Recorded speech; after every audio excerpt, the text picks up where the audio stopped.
Hey guys, it's December 22nd, and I just want to bring to your attention, hey, look at this the houses across the street.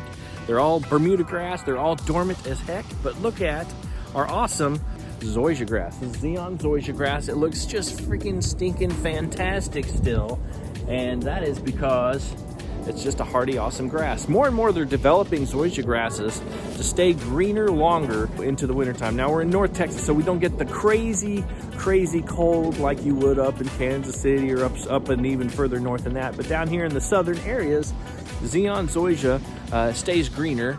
We'll see if it lasts all through the wintertime, but I mean, I don't know how much colder we can get. I'm sure we can get a little bit colder here, but DFW doesn't get incredible winters, and so if you want a green lawn all year round, I don't even want to make that statement because this grass is not supposed to stay green all year round. But boy, does it look good today, and it is stinking cold, so we'll monitor it into January and see if it's going to blonde out finally. But I'm kind of looking at all my lawns that we installed this year.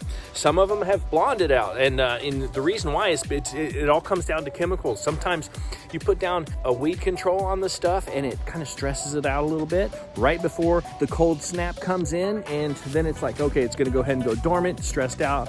And in fact, my lawn at home, we put some weed control down on it, and it immediately all kind of got stressed out a little bit. The cold weather hit it, and then just boom, went dormant. Now, there's a section of my lawn that we did not put weed control down. It looks just like this. So it is about what you do to your lawn. So if you leave it alone, Zoysia grass likes to be left alone. Throw down a couple applications of fertilizer on it, and then leave it alone because it will choke out weeds if you just give it some time. So that's it, guys. Look at that Xeon Zoysia grass. If you haven't decided whether or not Xeon is the right lawn for you, if you're thinking about replacing your lawn, go over to zoysiasod.com. Get yourself an awesome lawn at zoysiasod.com. All right, have a good one, y'all.